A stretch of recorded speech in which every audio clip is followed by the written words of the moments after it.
你好，今天要为大家分享的书是旅美历史学家刘子健的《宋代中国的改革》，副标题是王安石及其新政。在2021年12月，正好是王安石诞辰1000周年。传统历史研究里特别讲究一个词千年之变，也就是从1000年这种大尺度来观察历史发展的走向和历代政治人士的兴衰成败。那么我们现在跨越千年的时光，来重新观察审视这位北宋中期的著名政治家，会有什么样的感受和结论呢？对于这个问题，作者刘子健在回忆往事时给出了这样一个答案，那就是宋代是中国历史上最为特殊的一个朝代，商业经济与文化高度繁盛，政治上讲求包容开放，几乎已经一只脚踏进了近代化的门槛，然而最终功败垂成。自宋代统治终结直到明清，中国再也没有出现如此生机勃勃的时代。反过来说，宋代社会中那些因循守旧的保守因素却被存留发扬光大，直至近代。所以说，研究中国历史走向的大脉络，不得不回到宋朝。谈到中国传统社会的特性与现代化变革，王安石改革是一个绕不过去的话题。他是中国历史上首屈一指的政治家与改革家，但又同时被指责不能容忍专横独断。他呕心沥血推进的改革，在很长一段时间内也被视为巧立名目、搜刮民财、陷人民于水深火热的恶政。比如南宋文学家罗大经就说，宋朝有2个大罪人，第一个是卖国求和杀了忠臣岳飞的秦桧，第二个就是搞变法的王安石。然而到了近代，追求富强的中国人开始研究欧洲各国与日本的改革经验，才发现早在11世纪，西方资本主义萌芽诞生于意大利城邦之时，在遥远的东方，王安石曾做过同样的探索与试验。王安石变法可以说是随后欧洲国家一系列近代化运动的先声。从意大利各城邦到荷兰、英、法等国，纷纷通过类似的重商主义政策与财政革命，走上了近代化之路。从某种意义上说，王安石变法的失败和这些成功同样伟大。读完这本书，你可能和我一样会得出一个结论：王安石变法的失败，不是因为他缺乏决心、智慧、道德，或者没有皇帝与下属的支持，没有足够大的权力等等具体条件，而是因为他的主张实在太超前，超过了当时整个北宋政府和社会结构所能容纳的程度。你好，欢迎来到意林读书，每天一本好书，带你踏上思维与财富的双重升级之旅。接下来我就分2部分为你解读这本书。在第一部分中，我们来简单回顾一下变法的时代背景，也就是北宋到了中期遭遇了哪些挑战与危机，然后再来看看王安石的生平和变法经过。第二部分，我会从个人性格与政治思想、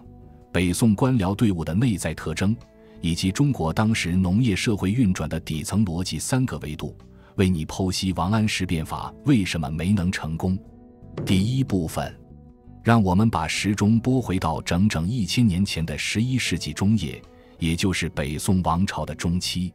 从表面上看，是一片类似清明上河图的繁荣景象，政通人和，百业巨兴。但实际上，建立了将近100年的北宋，已经逐渐在内政外交的各个方面显露出非常严重的危机。如果不解决这些问题，不要说继续繁荣发展，就连生存都可能无法保证。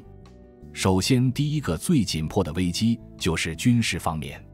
北宋建国伊始，就失去了幽云地区，也就是今天河北到山西这一条防御北方草原骑马民族南下的天然地理屏障。因此，北方边境长期承受超强的军事压力，导致宋代军事力量持续膨胀，军费支出居高不下。根据统计，北宋总兵力宋太祖末年就已经突破50万，到了宋仁宗朝，居然突破了120万。光是养兵一项费用，就占到每年朝廷收入的80%以上。然而，北宋军队战斗力却在持续下滑，对辽河西夏、只能依靠用进贡和贿赂来购买和平。到了宋仁宗时代，北宋要向辽国和西夏缴纳沉重的岁币，总量达到白银27万多两，绢35万多匹。另外，北宋的官僚队伍也在不断扩充，官员的主要出身从唐代的豪门世家大族变成了科举考试遴选出来的知识分子，这样带来的副作用就是官僚队伍急剧扩张。到了宋仁宗时期，全国官员人数已经超过2万，下属办事人员力的数目更是配套加倍，这一笔开支也是国家沉重的财政负担。更要命的是，北宋整体的政治管理风格以求稳、保守为主要风格，所有行政事务的处理原则用8个字就可以概括，叫使之为防，虚之为治。翻译过来就是要出台什么新政策措施，首先得想想可能会出什么问题，怎么去堵窟窿，围绕可能出现的问题先把一整套制度定下来。这个原则连同宋代自开国以来的重文轻武和地方行政权分立等大政方针合在一起，就变成了一套不可动摇的所谓祖宗之法。到了北宋中期之后，它的弊端开始不断显露，让北宋无法在内政、外交、军事各方面打开局面。另外，沉重的养兵费用和官僚队伍扩大造成的开支有增无减。到了宋仁宗时代，国家每年的赤字超过了1500万贯，相当于北宋朝廷年收入的1/4，这是个非常可怕的事情。所以，为了解决危机，就必须要进行改革。这已经是北宋中期有见识、有抱负的官僚知识分子的共识。进入政坛不久，就喊出了祖宗之法不可守这样一个非常激进甚至叛逆的口号。从今天的角度来看，王安石是当时北宋政坛上一颗突然升起的新星。公元1021年，他出生于江西临川一个官宦世家，从小就有才子的名号。据说他读书过目不忘，写文章也是下笔如有神，一气呵成，不打草稿。在21岁的时候，王安石中了进士，先后在江苏扬州、常州等地做过几任地方官，显露出卓越的财政管理和治理水利能力，被提升为江宁知府。那么有人问了，王安石在做地方官的时候做了哪些好事呢？他把政府仓库里的粮食以低利率借给当地青黄不接的贫困老百姓，老百姓收获了新粮再还给政府。这样一来，官方的粮食得到了周转，放出去的是陈年粮，而收回的是新的粮食，数量也有增加。对于老百姓而言，不必受高利贷的盘剥了，这是一件对官民双方都有利的善政，也成了日后王安石变法中青苗法的雏形。1067年，立志于改革弊政、富国强兵的宋神宗赵顼继位。2年后，王安石被招入朝廷面见皇帝。年轻的宋神宗和意气风发、主张改革的王安石一见如故，首先任命他为翰林学士，相当于皇帝身边侧近的御前顾问，然后又迅速提拔王安石为参知政事和同中书门下平章事，也就是实际上的副宰相与宰相，授予了他行政大权。有了宋神宗的无比信任和支持，王安石就大刀阔斧地开始了改革，把自己构思的种种政治经济革新设想付诸实施，这就是大家熟悉的王安石变法。那么这次变法颁布了哪些改革措施呢？作者刘子健给我们简单总结了一下。首先是利用金融手段刺激资本与货物的流动性来增加收入，比如我们刚刚提到的青苗法，实质上就类似今天的国家小额低息农业贷款，每年夏秋2季发放，春秋收回，帮助农民购买种子或者口粮，度过春耕夏收这一段所谓青黄不接的艰难时光。再比如市易法，是给小商人提供贷款，然后从他们手里直接购买商品，囤积在仓库里，市价太高的时候就抛售，市价太低就继续收购，起到一个国家调节、维持物价稳定、规避太大波动的作用。同时，政府还能从这种大宗货物买卖中获利。同样，对于北宋首都汴梁定期从各地收到的各种贡品，王安石也拍了板，每年要根据宫廷和有关部门的实际需要，制定贡品的数量和种类，尽量在首都汴梁附近地区征收，减少运输费用和浪费，减轻老百姓的负担。同时，多余出来的物资就直接摆到市场上出售，让朝廷多一份现金收入，同时也平抑了物价。这一条被称为军书法。那么变法的第二类政策，我们可以称之为政府服务货币化。这是什么意思呢？举个例子，自从秦汉以来，国家不但要向人民收取实物或者货币形式的税收，还要让他们定期提供劳动服务，叫做徭役。从修路造桥、抗洪抢险，到替衙门传信跑腿，是各种各样。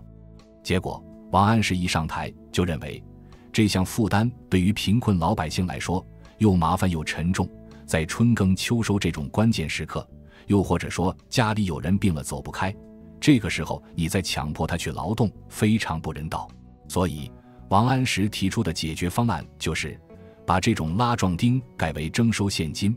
而且征收的金额是累进制，按财富把百姓分成10几个等级，富裕阶层多交，贫困的少交。政府收到钱之后，就直接去市场上雇佣劳力，这也算是一种资源有效配置。有把闲力气，或者碰巧有某项特定技能的人，就可以通过给政府当差获得收入，然后那些因为耕作繁忙而脱不开身的农民也可以安心劳动。接下来第3类政策就是运用财政与行政手段增加国家收入，比如方田均税法和农田水利法，说白了就是在全国范围内开始田地清查与丈量，作为国家征收赋税的依据，然后鼓励地方政府兴修水利，增加农业产量，这样国家每年的收入也会上升。然后为了提升军队战斗力，王安石还提出了一系列整军改革措施，比如保甲法，就是以10户或者多户家庭为一个基本单位，承担本地的治安任务，并按比例抽调壮年男子当保丁，接受军事训练，成为地方上的民兵以及正规军的后备兵力。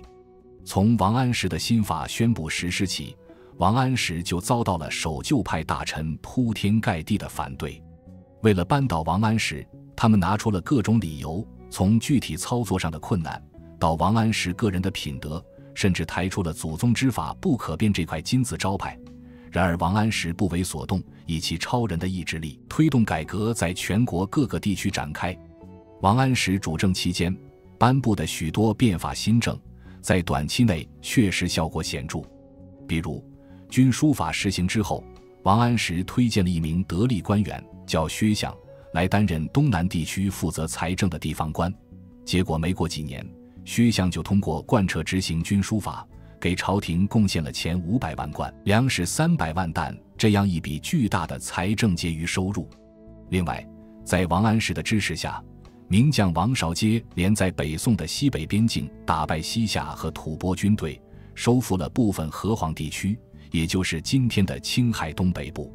根据后世的统计，宋神宗在位期间，北宋朝廷的年度收入比起宋仁宗在位时期提升了 63%， 一时间神宗朝的内政和军事都有了欣欣向荣的气象。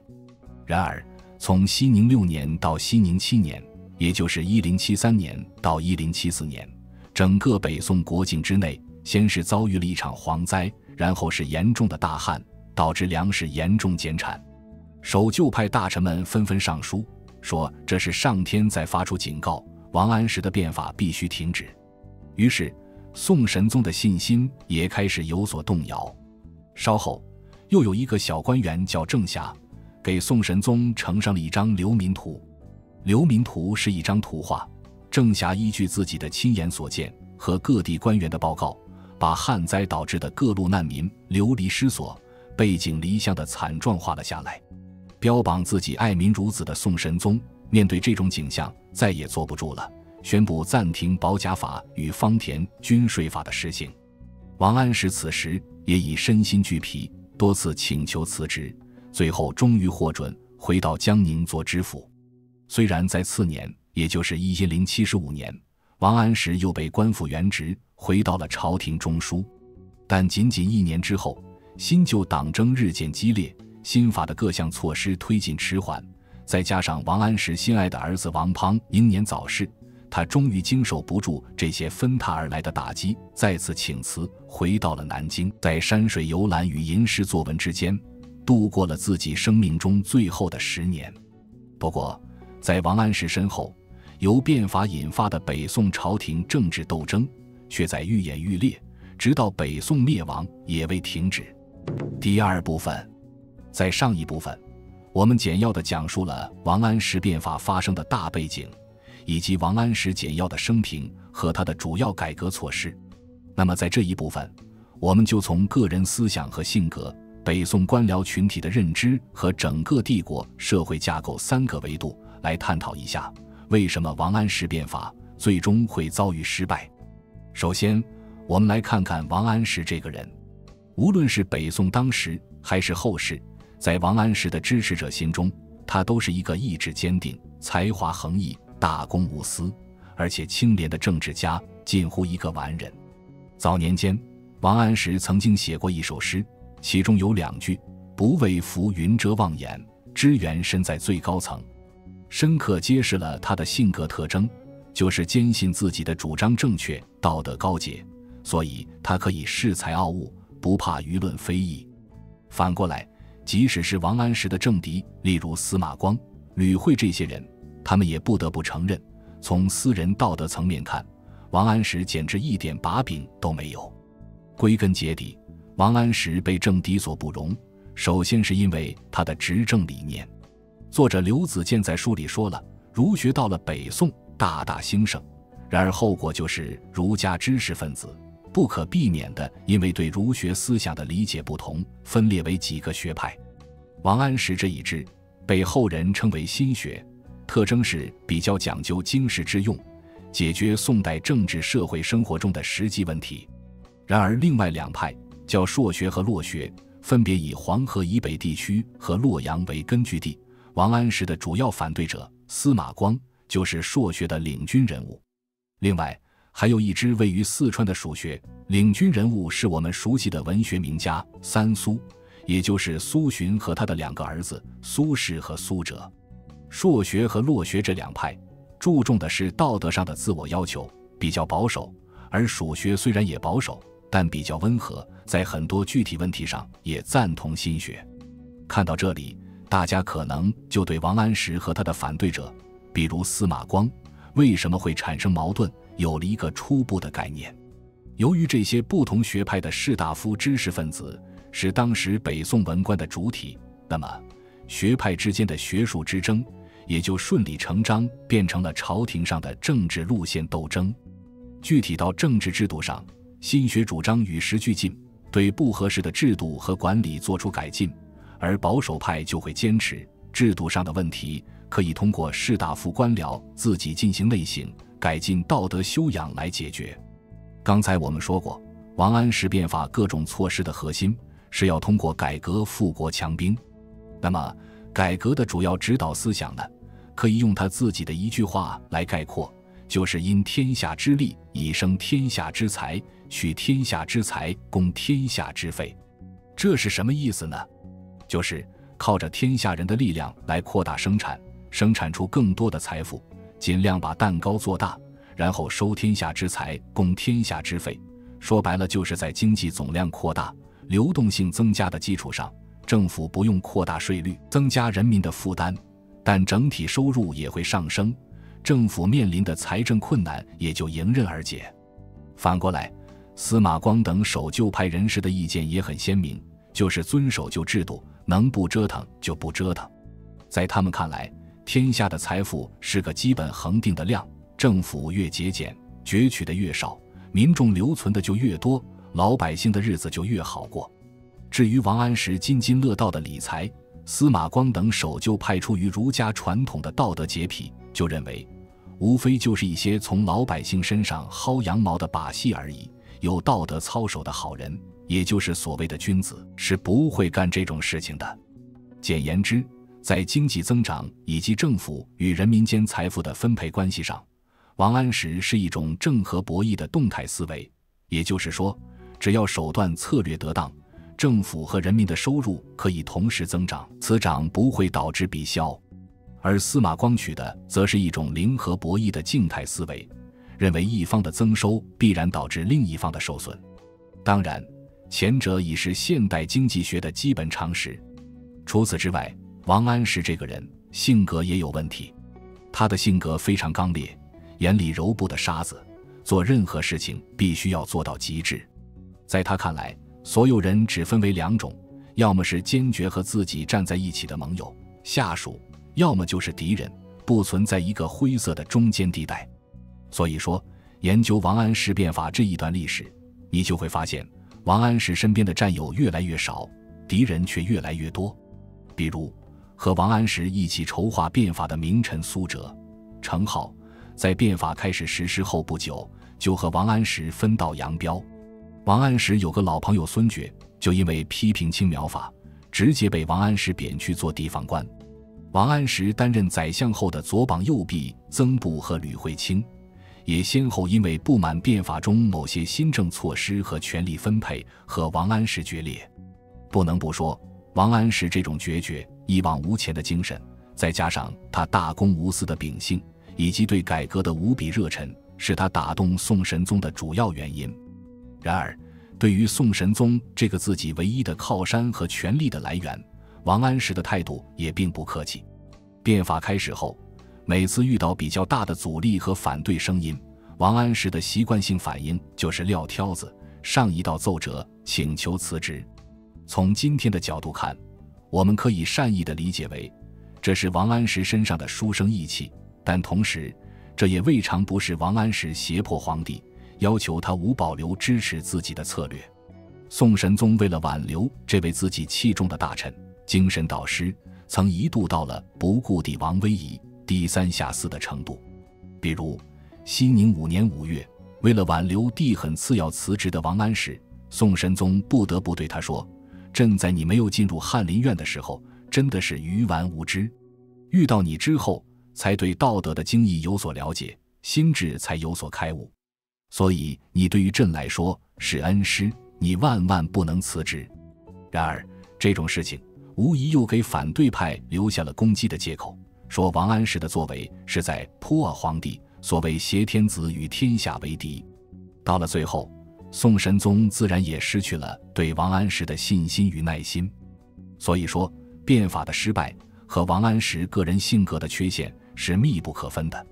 接下来，我们再来看看执行变法新政的主体北宋的官僚士大夫出了哪些问题。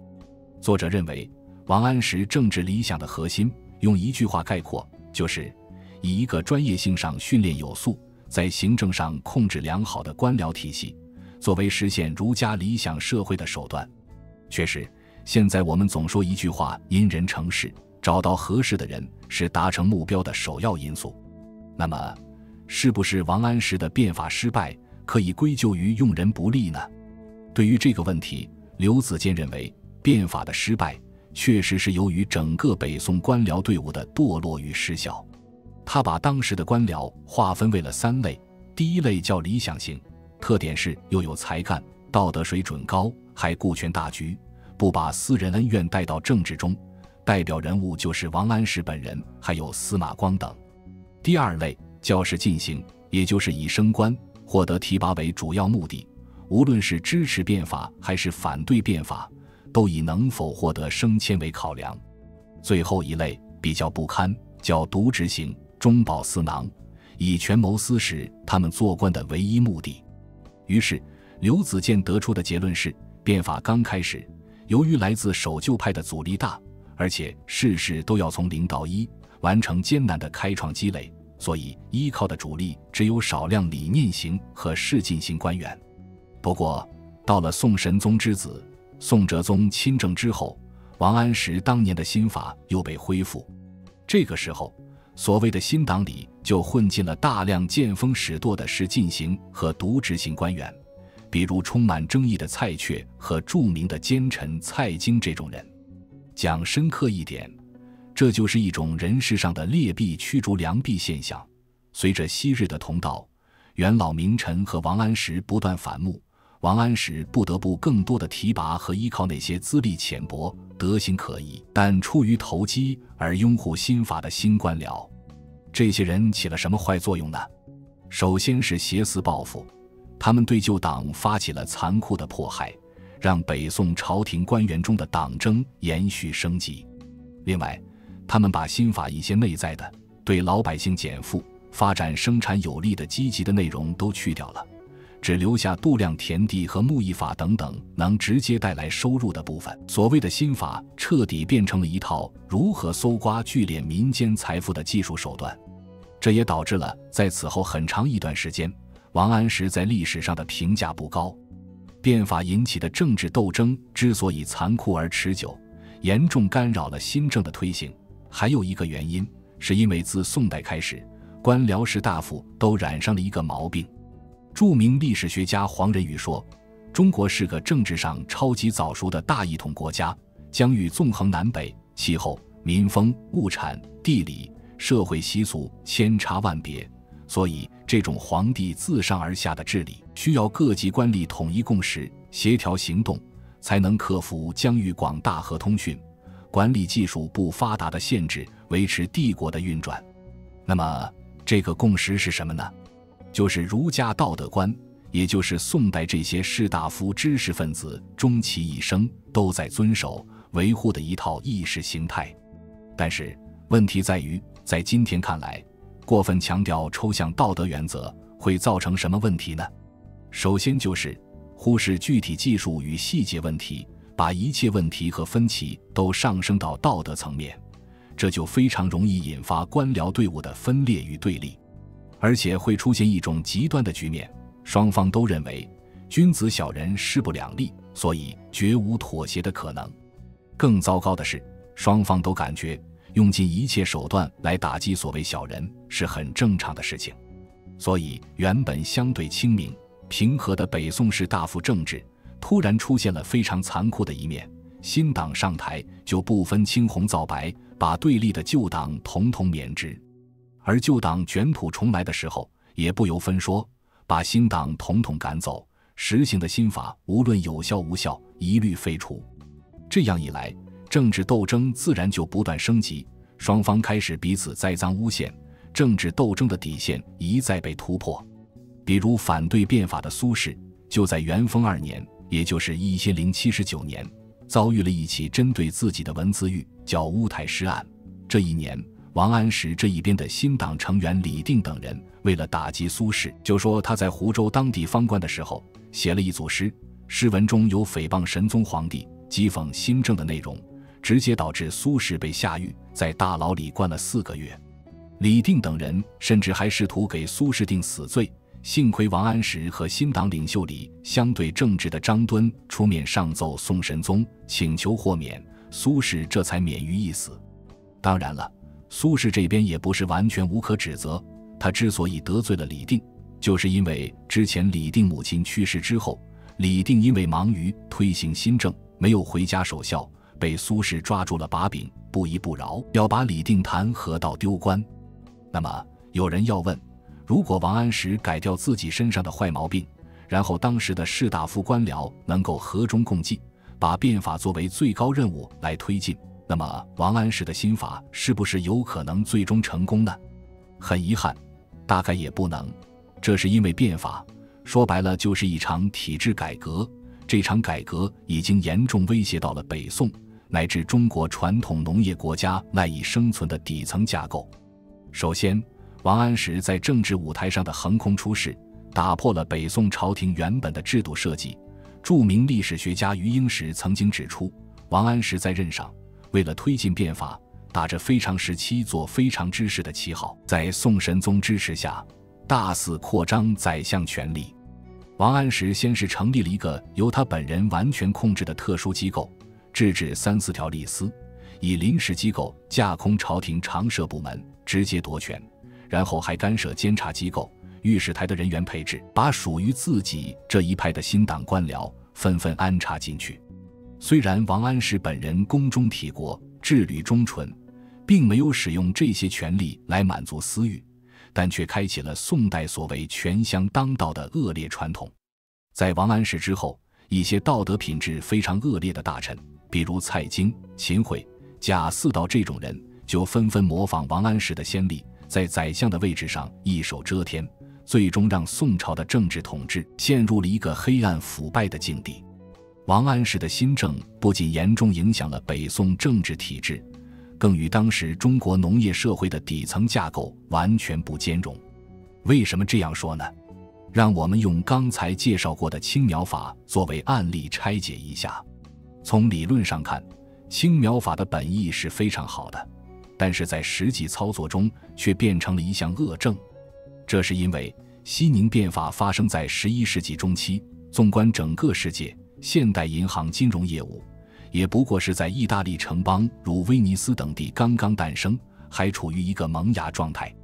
而在当时的中国，没有银行信贷系统，也没有配套的法律，地方官衙门里也没有会计和核算制度，根本无法处理这种数量庞大的小额信贷业务。所以在这种缺乏相应制度与法律支持的情况下，青苗法的实施就变成了什么样呢？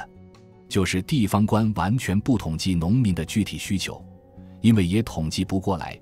于是就把贷款和粮食整体发放到村一级的保甲单位，也不管农民需要不需要，就勒令他们下个季度连本带利偿还。有的地方官员品德不好，属于作者刘子健所说的渎职型，他们就串通地方土豪做假账，贪污贷款或者提高利息。有的地方穷，官府自己库房里都没有足够的钱粮，就只好先自己借款发放青苗钱，再宣布提高田赋。不仅如此，由于青苗钱的借贷周期太短，只有1个季度，所以过分密集的交易行为必然导致短期通货波动。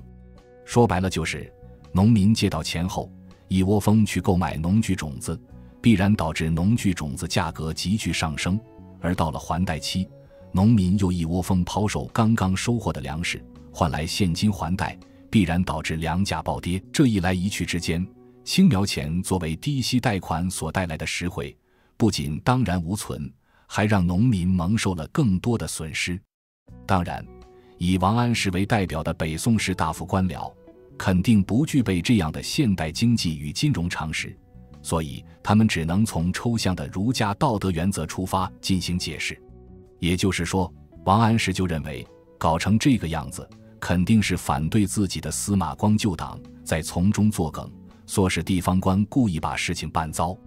反过来，司马光旧党这边也会觉得以王安石为首的改革派就是在做坏事，为了一点财政收入把人民搞得苦不堪言。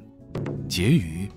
回首往事，我们对于王安石的崇敬，不仅是由于他远超越时代的远见、高尚的道德情操，更是因为一种惋惜。首先是惋惜，在1000年前，中国错过了一个依靠自己内在原生力量蜕变成现代国家的机会。其次，我们是在惋惜王安石，包括他的对手司马光，其实都是忧国忧民、公而忘私的君子。然而就是这样一群品德高尚、志向远大的人，不仅没有能够联手开创一个新局面，还生生把北宋朝廷的政治斗争和党派分裂搞到了一个前所未有的高度。按照黄仁宇的说法，中国自秦汉至明清始终是一个传统中央官吏农耕帝国，它存在的基础是维持一个大量小资耕农从事生产、自给自足，并向他们直接抽税的扁平化状态。这个系统其实相当脆弱，经不起太大的动荡与冲击。以土地和人头税为主要收入来源的朝廷，也没有足够的人力、物力与知识去支持一个现代化的管理体系。在这样的大前提下，王安石变法的本质就是试图在这样一个社会里，部分实现政府管理现代化与金融商业化。我们在为他的前瞻性视野和魄力赞叹的同时，也必须看清，在当时这是一项不可能完成的任务。更遗憾的是，在王安石的激进实验之后，明清2代大一统王朝却把宋代的经验当作反面教训，在公共管理方面转向保守与内敛。这种情况一直延续到清末，被西方殖民列强打开了大门，被迫卷入全球化为止。在这个时代背景下，中国开始了追求现代化与挽救民族危亡的长期革命。许多为中国探寻解决方案的先进分子，比如梁启超，在回首检讨历史时，吃惊地发现800多年前的王安石居然是引领自己的先行者和知音。好了，本期就到这里。如果您觉得我们的视频不错的话，欢迎点赞、订阅并转发给身边的朋友，也欢迎你在留言区给出你的分享。我们下一期再见。